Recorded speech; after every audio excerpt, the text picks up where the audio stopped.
Aqui é Júlio Andrade. Eu sou Zé Loreto, eu sou Sem Vergonha também.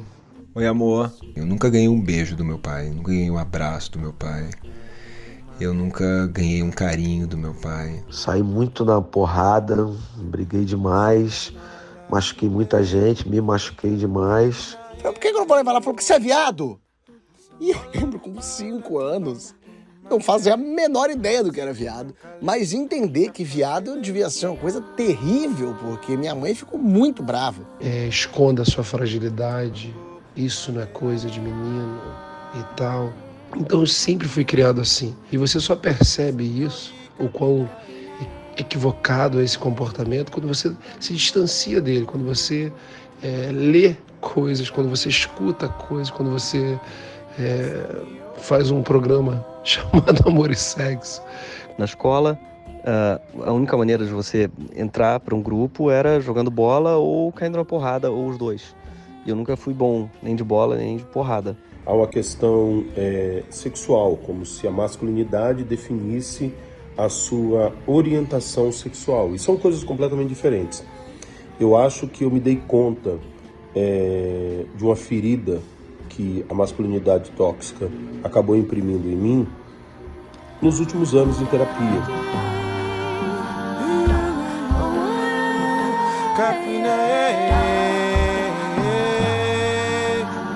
Alô, cheguei mais para a nova temporada do Sem Vergonha. E olha, eu amei o tempo que a gente passou falando sobre menopausa. E mais do que isso, sobre as experiências de vida de tantas mulheres incríveis. Foi tão bonito e transformador para mim, como eu imaginava que seria desde quando eu tive a ideia de criar esse espaço de troca e busca por conhecimento. E espero de coração que tenha sido muito bom para vocês. Agora, desta vez, a pausa é outra, bem diferente daquela sobre a qual conversamos na temporada passada. Nesse e nos próximos episódios, a gente vai falar de homem pausa. Já ouviu falar? Não, né? Nem poderia, porque eu inventei esse nome para tentar resumir um pouco sobre o que se trata essa temporada. Eu quero propor nesses nossos encontros uma pausa mesmo, uma brecha nesse nosso dia a dia tão corrido, para que os homens e as mulheres que me escutam, mais especialmente os homens, consigam tirar um tempo para pensar sobre suas dores, suas dificuldades e seus sentimentos.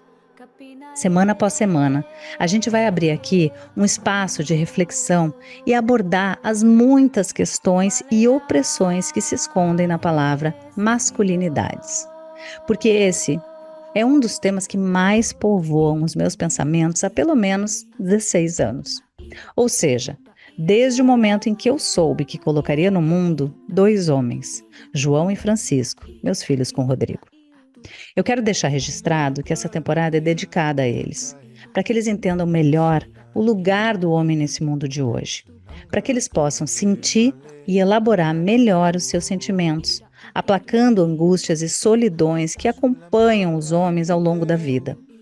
Quero que eles saibam que nós, mulheres, apesar de toda a violência histórica e opressão a que somos submetidas, não estamos contra eles. Pelo contrário, a gente está tentando sinalizar que alguns comportamentos não servem mais e que, às vezes, uma pequena mudança pode provocar muitos benefícios para os homens, para as mulheres e, consequentemente, para toda a humanidade.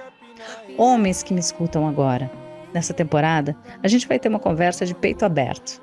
E como a maioria do meu público é feminino, também conto com vocês, mulherada, como mensageiras dos conceitos e discussões que vamos fazer por aqui. A gente está do outro lado dessa equação, nos nossos relacionamentos, no exercício da maternidade, na forma de olhar o mundo. Eu quero tentar entender e elaborar um pouco do que se passa nas nossas vidas. E eu estou falando entender porque por mais que a gente ouça bastante o termo masculinidades por aí, sempre vale a pena entender melhor, elaborar e atualizar o que já sabemos.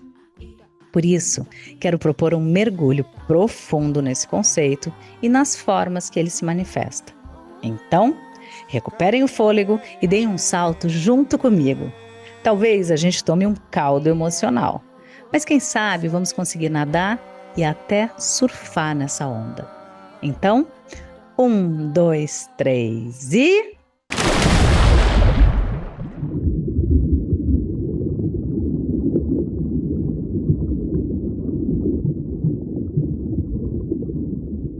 Episódio 1. De peito aberto.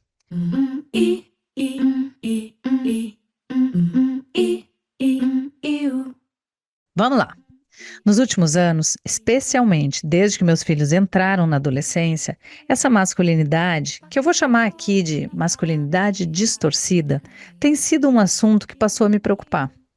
Eu vejo como eles vão tentando se encaixar, se entender, pertencer, e o tanto que esse processo pode ser confuso.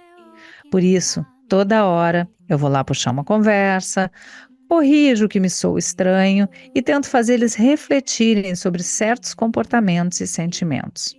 Eu nunca deixo passar, sabe? Pode ser a letra de uma música ou um comentário que me cai meio quadrado, eu tô sempre lá, atenta, pontuando. Às vezes eu viro a chatinha da casa, mas não me importa.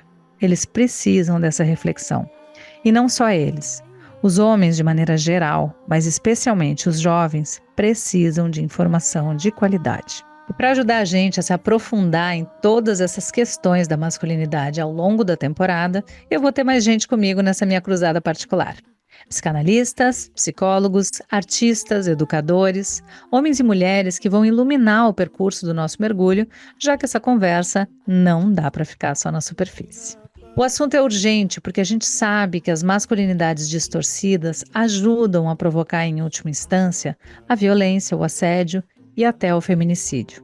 O que eu vejo por aí são homens buscando um ideal inatingível, se comparando com outros homens e criando muitas vezes uma ojeriza aos sentimentos associados ao feminino, e que se transforma em muitos casos numa ojeriza às mulheres como um todo. Sobretudo as mulheres feministas, já que são elas que questionam essa dinâmica de poder da nossa sociedade. E mesmo quando não chega nesses casos extremos, parece haver um silenciamento emocional generalizado dos caras, que, como não poderia deixar de ser, é barulhento, uma fritação na cabeça deles. Mesmo que por fora, bela viola, tudo se pareça sempre bem. Eu não estou falando sobre aquele estereótipo americano Homer Simpson, não, em que os homens só querem saber de esporte, cerveja e mulher. Esses caras existem, claro, mas homens que fogem dessa caricatura também sofrem e perpetuam comportamentos nocivos, para quem os rodeia e para si mesmos. Por isso, convidei alguns amigos e homens muito bacanas para dividirem um pouco como eles enxergam essa masculinidade deturpada e como foram afetados por ela ao longo da vida. Vamos ouvi-los? Oi, Fernanda. Oi, todo mundo que tá ouvindo. Essa voz inconfundível, sim, é do Fábio Porchat.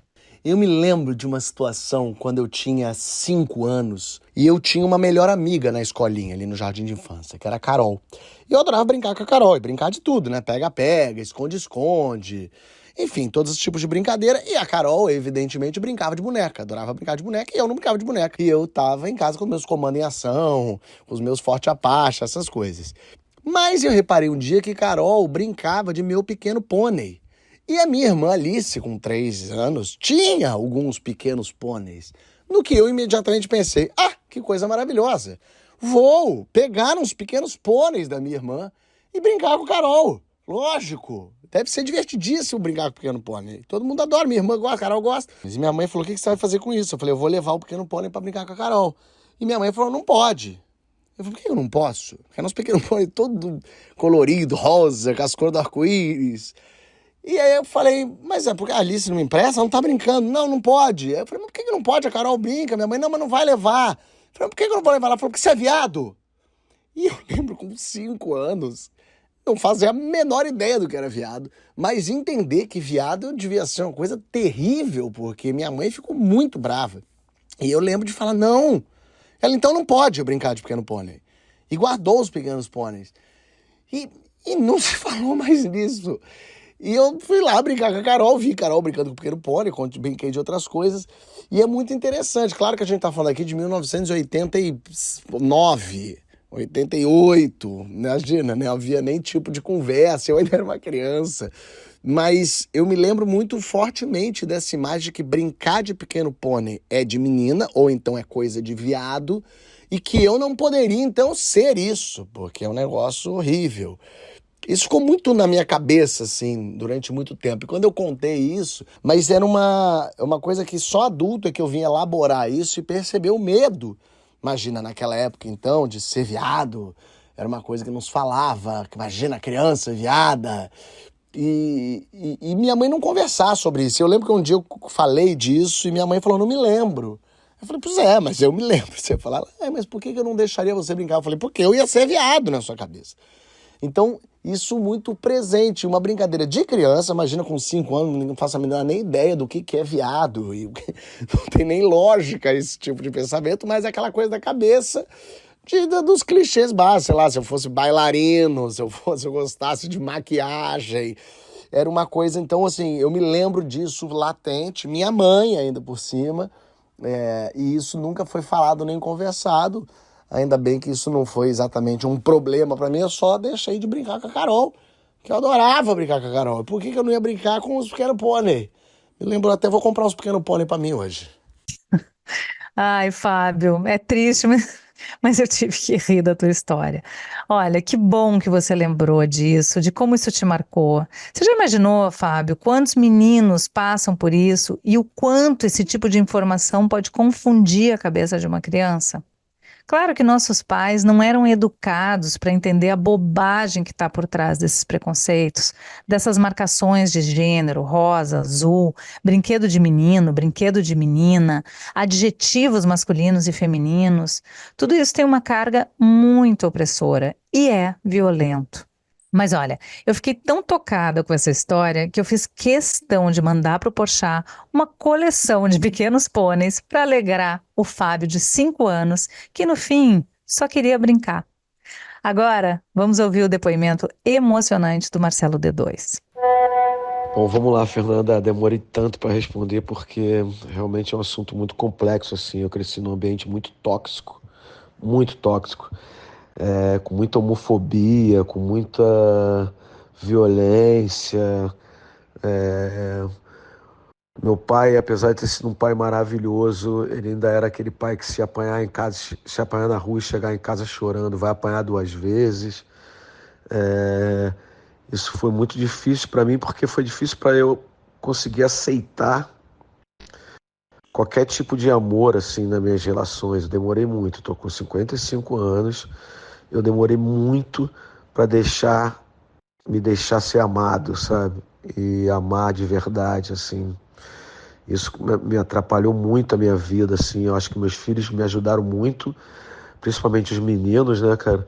Me ajudaram muito a construir um ambiente mais saudável dentro da minha cabeça, sabe? Porque eu fui um menino na minha infância e adolescência e a vida jovem ali, novo adulto, muito violento. Eu briguei muito, saí muito na porrada, briguei demais, machuquei muita gente, me machuquei demais. Eu digo isso fisicamente e psicológico, emocionalmente também. Para me livrar disso foi muito difícil, assim, porque é muito emocionante falar sobre isso, assim, porque eu poucas vezes na minha vida eu acho que eu falei com alguém sobre isso, porque o quanto essa violência toda para se provar macho, quanto que essa violência toda afetou a minha vida, sabe? E a vida das pessoas que viviam em volta de mim, assim. Quando eu escrevi a música com meu filho, eu me desenvolvo e evoluo com meu filho, eu me desenvolvo e evoluo com meu pai, foi, cara, foi um momento, assim, bonito pra gente tentar, pelo menos pra eu tentar quebrar um pouco disso, sabe? Dar muito carinho e amor, pra tentar quebrar um pouco desse ciclo machista que vem, de sei lá de quantas gerações na minha família. Eu tenho um caso interessante, assim, que o Skank foi um cara que fez o Planet Ramp comigo. Eu me apaixonei por esse cara, sem nenhuma conotação sexual, mas me apaixonei por ele isso foi muito difícil dentro da minha cabeça, assim, estar apaixonado por um cara, sabe? Gostar tanto de um cara, amar tanto um cara, talvez tenha sido o primeiro homem que eu amei fora da minha família, né? E amar um homem assim foi muito difícil, cara. Foi muito difícil para mim. Ele morreu logo depois, então isso deixou marcas, nesse caso, positiva para mim, assim. Fico feliz que você esteja tocando nesse assunto. Espero que ajude bastante gente aí a gente desconstruir essa violência toda que esse ambiente pesado e violento, né, cara, acaba machucando tanta gente, né? É verdade, Marcelo. Eu acho que acaba machucando muita gente mesmo. Por isso eu fico muito feliz e agradecida por você ter dividido questões tão difíceis para você. Eu acredito sim que são relatos como o teu que ajudam a desconstruir muita coisa errada que ainda é normalizada em nome dessa masculinidade dominante. Obrigada, querido. E agora eu quero que vocês escutem meu amigo Zé Loreto, que também contou como a masculinidade tóxica se fez presente desde sempre na vida dele. Diga lá, Zezinho. Então, Fih, essa masculinidade tóxica sempre esteve presente em todas as camadas da minha vida, né? Na época de escola, de judô, né? Em casa, tudo era em todos os lugares eu ouvia, tipo, homem não chora. Eu tinha esse exemplo de homem não chora porque nunca tinha visto o meu pai chorar.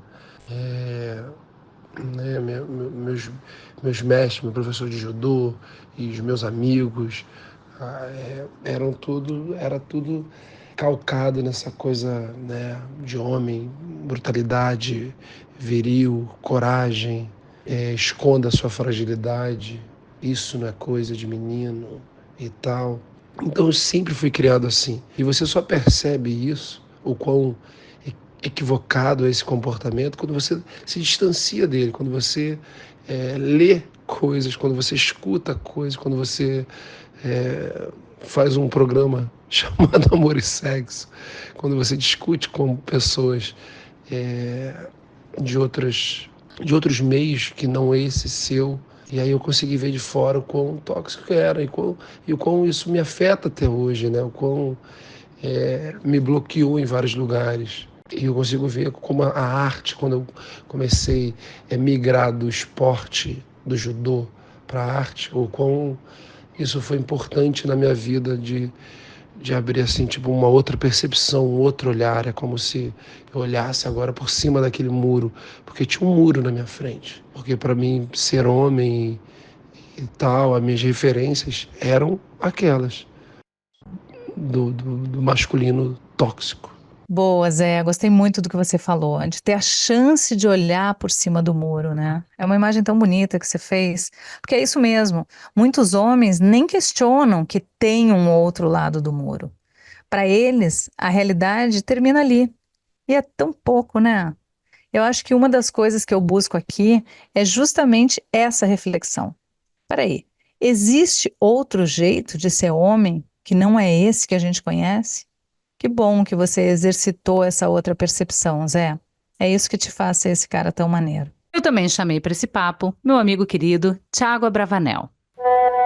É muito doido pensar nessa minha relação com a masculinidade, porque eu fui criado numa casa com 7 mulheres. Minha infância e adolescência inteira. Então as minhas referências são muito femininas, assim. Mas na minha infância, eu me lembro que minha mãe foi comigo numa loja de produtos de balé e eu vi o Baryshnikov dançar, um dos maiores bailarinos do mundo. E aí eu perguntei pra minha mãe e falei, mãe, mas homem pode dançar? Homem pode ser bailarino? Ela falou, claro que pode, filho. Eu falei, então eu quero ser bailarino. Eu fiquei apaixonado por aquilo. E aí, naquele mesmo ano, o meu pai, conscientemente ou inconscientemente, não sei se ele sabia da informação ou não, mas no meu aniversário daquele ano, ele me deu uma luva de boxe de aniversário. E eu meio que entendi como um recado de que eu não deveria fazer balé, que eu deveria fazer boxe. Acabei não fazendo nenhum dos dois. Mas é muito doido pensar que existia, ou que talvez inconscientemente existia, esse lugar do protecionismo, de proteger o filho da masculinidade do mundo, né? Porque um homem não pode fazer balé. E depois, hoje, ter o meu pai como um cara que conversa comigo e diz que o que ele sente inveja de mim num lugar carinhoso é que eu sou um homem que sei dançar e ele adoraria saber dançar. Então, por que será que lá atrás ele fez isso? Então, talvez esteja nesse machismo incrustado social mais do que na própria personalidade. Ou talvez na época que ele tinha essa personalidade e hoje ele vê a beleza e a possibilidade da dança num corpo masculino. Tiago, eu também adoro te ver dançar. Dançar, cantar, falar. Obrigada, Tiago. E agora vamos ouvir outro cara que admiro muito, Gregório do Vivier. Cara, em casa eu nunca me senti muito oprimido por essa coisa da masculinidade, porque sempre tive um pai muito querido, desconstruído, assim, muito amoroso, sabe? Uma masculinidade muito amorosa, pouco opressora. Ao contrário do pai dele, meu avô era muito tóxico com ele, mas ele fez essa mudança, eu acho que com psicanálise ou com sei lá como, mas ele sempre me deu muito amor. Meu pai e nós somos 4 filhos, e os 4, homens ou mulheres, sempre se sentiram muito amados e livres para serem o que são. Então não posso me queixar disso em casa, mas na rua sim, muito. Na escola, a única maneira de você entrar para um grupo era jogando bola ou caindo na porrada, ou os dois. E eu nunca fui bom, nem de bola, nem de porrada. Eu lembro que uma vez eu caí na porrada só para me provar. Foi horrível, horrível, porque não só porque apanhei, mas também porque bati. Fiquei culpado de bater, dei um soco no menino que ficou doendo minha mão e depois eu encontrava o menino, ficava culpado, pensando, porque eu fui bater nele. Mesmo ele também tendo me batido, mas assim, é uma coisa que meu pai sempre falou, que bater é pior que apanhar, porque quem bate também apanha. Não é, figurativamente, você leva, as porradas que você bate, você leva. É como se eu tivesse levado aquelas porradas também que eu dei. Então, foi horrível, horrível, horrível. Essa porrada, as poucas porradas que eu caí na vida foram muito traumáticas, eu acho. Então eu fui pro humor muito por causa disso, porque não era bom em nenhuma das coisas. Mas quando fui pro teatro, claro, encontrei, eu acho que meu lugar também por isso, porque era um lugar que você podia ser masculino sem bater em ninguém. Lá as pessoas exerciam outras masculinidades, eu acho, no teatro. Sabe, você tinha homens, muitos homens gays, claro, mas não só. Você tinha homens héteros que gostavam de poesia, gostavam de teatro, falavam sobre os sentimentos. Eu me encontrei lá, encontrei no teatro muito por causa disso também, no tablado. O tablado foi essa casa para mim, eu acho que para muitas pessoas que não tinham casa, não digo na rua, sabe, não tinham se encontrado na escola e tal. E no humor, no começo, eu acho que eu reproduzi muitos estereótipos, sim. Porque o humor era um clube do Bolinha, né? Nos anos 90, 2000. Olha pro Caceta, olha pros grupos de humor.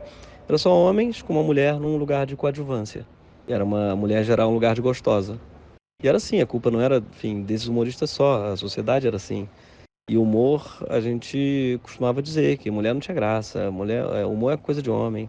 Eu acho que eu reproduzi esse tipo de imbecilidade até que calaram minha boca as mulheres muito mais engraçadas que eu. Inclusive estão aí, enfim, o Porta dos Fundos está cheio, né? Com Julia Rabelo e Tati Lopes e a Luciana Paz, mas fora do Porta também, Tata Werneck, Dani Calabresa, Manuela Cantuária, que eu amo. Muita gente muito mais engraçada, eu acho, do que nós surgiram. E eu acho que serviu para calar nossa boca, de que humor é coisa de menino e tal, que é algo que se dizia até outro dia, tá? A gente está falando de anos 2000. E ainda se falava isso publicamente. Hoje em dia talvez ainda se diga isso mais secretamente. mas é mais difícil você acreditar nesse tipo de idiotice. Gregório, tá mais difícil de acreditar, mas a gente ainda ouve cada idiotice por aí, não é, meu amigo? Mas que bom poder contar com homens como você, Greg. O querido Manuel Soares me contou um episódio bem marcante dessa provação que a maioria dos garotos passa para se afirmar como fodão e se sentir incluído e parte de um grupo. Quando a gente começa a falar de masculinidade, geralmente as pessoas associam masculinidade a uma questão sexual, como se a masculinidade definisse a sua orientação sexual. E são coisas completamente diferentes. Eu acho que eu me dei conta de uma ferida que a masculinidade tóxica acabou imprimindo em mim nos últimos anos em terapia, que eu vim entender o que estava doendo. Quando eu tinha mais ou menos ali uns 10, 12 anos, eu tinha um vizinho chamado Juliano, que era vizinho de muro, e a mãe dele tinha falecido. E o Juliano entrou em uma depressão muito profunda. E os meninos ali da comunidade que eu morava gostavam de zoar o Juliano porque a mãe dele morreu. Ficavam zoando ele, fazendo piada, não sei o quê, porque sua mãe virou bruxa, sua mãe tá com o diabo, foi morar com o diabo. E como ele não reagia, ele chorava, isso gerava uma certa diversão. E uma vez eu fui chamado para participar dessa zoação e eu não consegui dizer não. E eu me lembro que dos que estavam zoando, nenhum era vizinho do Juliano, só eu era. E aí quando ele me viu zoando, eu acho que a minha zoação doeu mais. E aí é muito maluco que naquele momento, em defesa da minha masculinidade, eu me senti muito menos homem. E isso me acompanhou por muito tempo. Eu nunca mais encontrei o Juliano, já tentei voltar na cidade.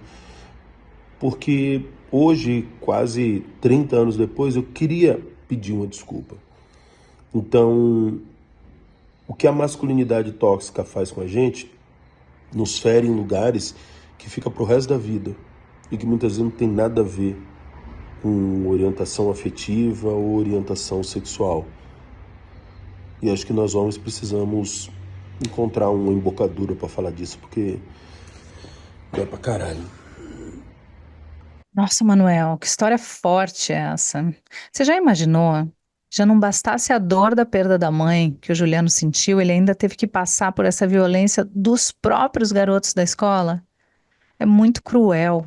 E isso só se explica, se é que há uma explicação para uma crueldade dessas, que o choque de uma morte assim é tão profundo que esses garotos, para não refletirem e para não elaborarem sobre isso, eles quiseram mascarar o medo violentando o amigo. Bom, tomara que o Juliano tenha a chance de te ouvir aqui nos Envergonha, Manuel. E obrigada, viu? É isso, nas muitas conversas que eu tenho tido com os meus amigos, eu percebo justamente isso. Como a masculinidade tóxica, ela deixa marcas para a vida toda. E como é importante ouvir esses homens falarem sobre situações objetivas, não é? Porque ajuda a gente a parar e pensar: opa, isso daí não me é estranho. Ou então, poxa, eu já vi isso acontecer. Eu acho que é uma forma de fazer a masculinidade começar a deixar de ser um conceito tão vago para ser algo tangível. Só assim a gente vai poder conversar com franqueza e nos proteger dos seus efeitos nocivos. Por isso, eu fiz questão de chamar o Rodrigo, meu marido, para essa conversa. Amor, me conta como essa masculinidade distorcida se apresentou na tua vida ainda na infância. Oi, amor. Quando eu morava lá em Orleans, na época que eu morava e era pequeno, eu achava que eu vivia num lugar antimachista, um lugar onde não tinha essa coisa do homem ser superior à mulher. Mas hoje eu vendo e lembrando e pensando nessa pergunta que você me fez, claro que não era isso, né? Inúmeras situações eu lembro agora e posso te contar que eu presenciei que realmente foram situações muito machistas, né? Por exemplo, tem essa da pintura do cabelo, que a gente foi viajar, pintou o cabelo. Quando a gente voltou, sentou na mesa da família no domingo, o meu tio falou pro meu primo: vai tirar esse cabelo de viado, né? A minha tia ficou extremamente chocada com o que ele fez, também não gostou. No meu caso, a minha mãe não falou nada, mas com certeza não gostou também. Teve uma outra ocasião que eu coloquei um brinco na orelha, e aí eu cheguei em casa e a minha mãe não falou nada, deixou eu ficar com o brinco, mas sempre que eu entrava na casa da minha avó e do meu avô, eu tinha que tirar o brinco pro meu avô não me ver de brinco. Brinco era coisa de mulher. E vendo isso hoje, olhando isso para isso hoje, você não tem a menor dúvida que eu estava numa sociedade, no meio de uma sociedade completamente machista, completamente tóxica. Várias outras situações. A minha mãe sofreu abuso psicológico durante a vida dela toda. O meu pai destruiu a vida da minha mãe, né? O meu pai era alcoólatra, o meu pai não fazia nada em casa, o meu pai agredia minha mãe psicologicamente todos os dias, fisicamente em alguns momentos, não participou da minha família, não participou da minha criação, não participou da criação dos meus irmãos. Mesmo assim, quando ele ficou doente, quem cuidou dele? A minha mãe. Quem fez tudo por ele? Até o dia de enterrar, de colocar num caixão. Foi minha mãe. E tem uma outra situação, minha mãe não podia separar. Ela queria separar do meu pai, mas a sociedade não permitia que isso acontecesse. Nunca ganhei um beijo do meu pai, nunca ganhei um abraço do meu pai. Eu nunca ganhei um carinho do meu pai.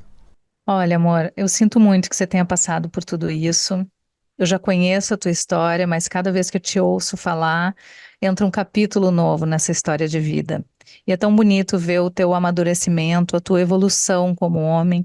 Então eu preciso deixar registrado aqui que eu sempre que eu te vejo com os nossos filhos, com a nossa filha, o jeito lindo e amoroso e sensível que tu cuida deles três, eu me emociono muito e eu sou muito grata a ter te encontrado. Que orgulho eu tenho do cara que você é. Bom, essa passagem que o Rodrigo trouxe mostra como muitas vezes esse aprendizado do que é ser homem pode ser duro demais para uma criança. E ela vai crescer, se desenvolver e, com sorte, superar e encontrar, como me disse o psicólogo e terapeuta familiar Alexandre Coimbra Amaral, a sua forma de estar no mundo. Explica pra gente, Alexandre. A masculinidade, ela é uma forma de estar no mundo. Vamos colocar assim, porque a gente amplia o leque de compreensão, né? Então, a masculinidade, ela é uma performance de gênero. Ou seja, o jeito é como se fosse a roupa, o look comportamental com que eu vou para o mundo, né? A gente tem o look da roupa, do traje, é como se a gente pudesse transformar o look num estilo de comportamento. Então, a masculinidade é isso, é o jeito com que eu me posiciono no mundo. E a masculinidade tradicional, ela é a base da nossa sociedade. A nossa sociedade funciona do jeito que ela funciona porque o chão dela é essa masculinidade, que é uma masculinidade que separa a razão da emoção, o pensamento do sentimento, a ação da linguagem. Poxa, Lê, que bom, que bonito isso que você falou. Tô começando a entender cada vez mais desse assunto, né? Quanto mais a gente ouve, quanto mais a gente troca, mais a gente elabora e entende. E no episódio que vem, eu quero que você fale mais sobre isso, tá bom? E aí, vamos juntos? Sem vergonha.